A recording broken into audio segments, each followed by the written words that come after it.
Welcome to Gospel Today. We have a wonderful passage to meditate on. John's Gospel, 15th chapter, verses 12 to 17, with punchlines in verse 13 and 16.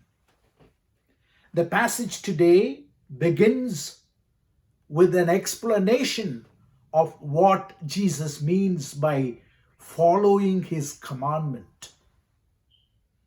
His commandment is to love one another.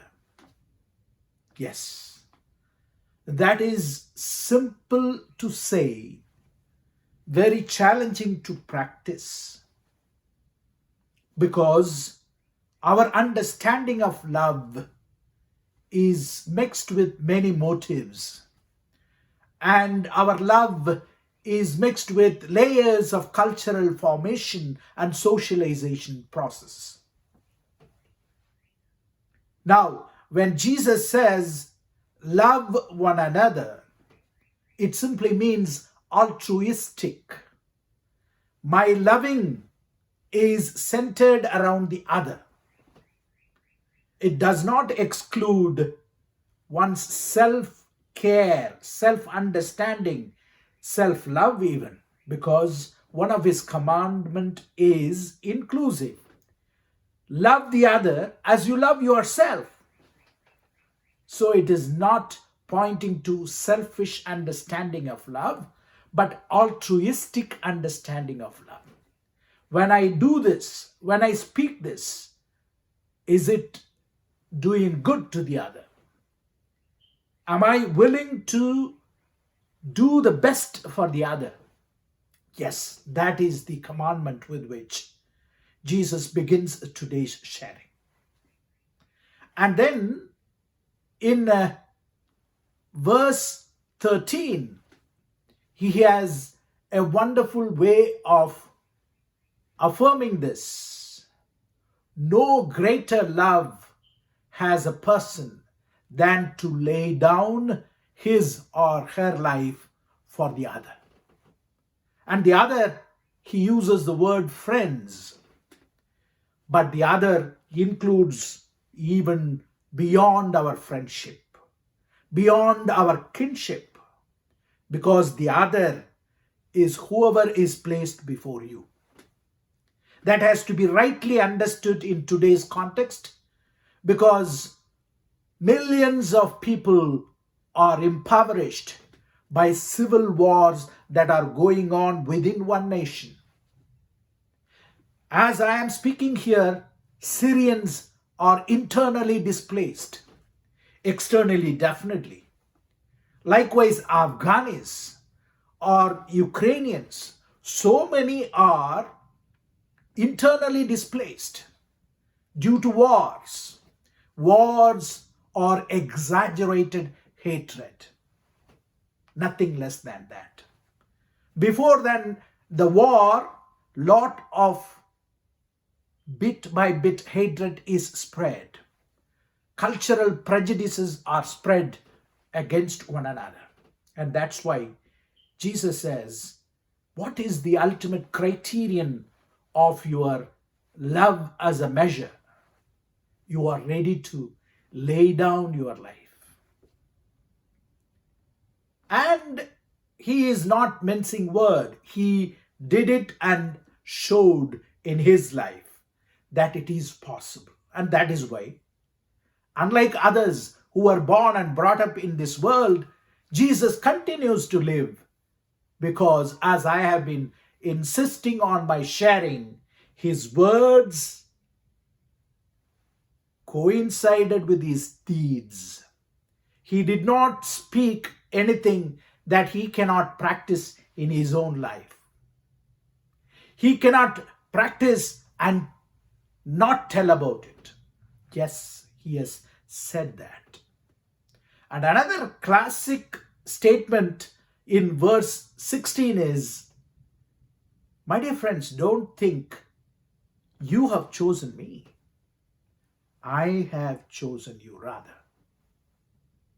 It's highly a spiritual as well as theological statement where God takes the initiative in knowing you, in choosing you, in helping you grow in this greater vision of kingdom of Father and Mother.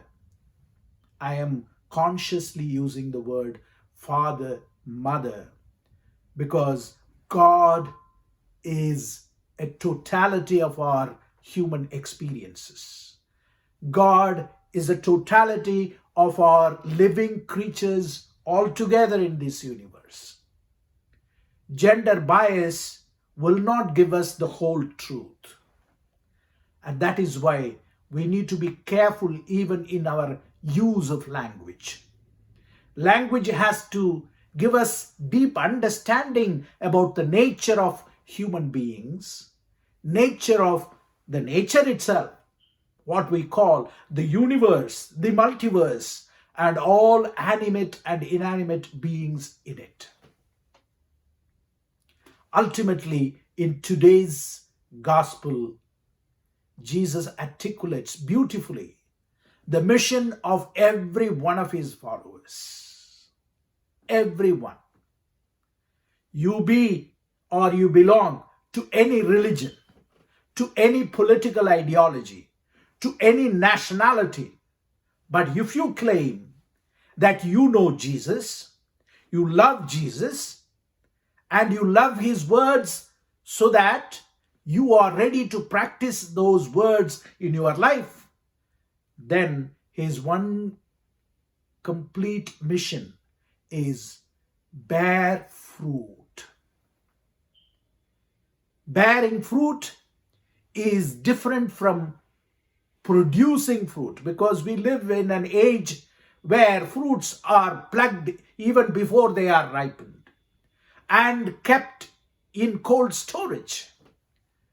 So we'll have to educate our children that ripening is a process. It's a fantastic natural process in a tree or in a plant. Bearing fruit takes its own time. It is definitely gradual.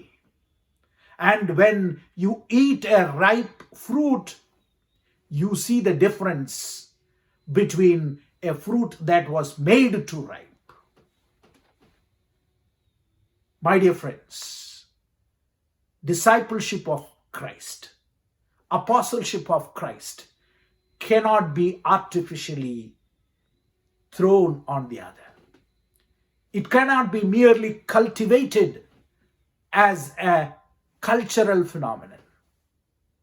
Once in your deep down, hear the call of Christ and allow yourself to be affected, impacted, influenced by Jesus in his words and deeds, then you slowly allow yourself into that process of maturing.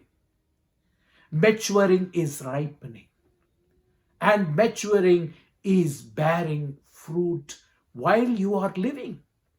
It's not merely as a product, as a fruit. While you are living itself, when you are living your maturity in your life, you are yielding to the will of God who has called you into this world. Let us commit ourselves to this mission. It's a fantastic message today. 12 to 17. We can take each sentence and meditate on. Are we ready to ponder over the wisdom of today's gospel? I'm sure we will live up to that challenge. Amen.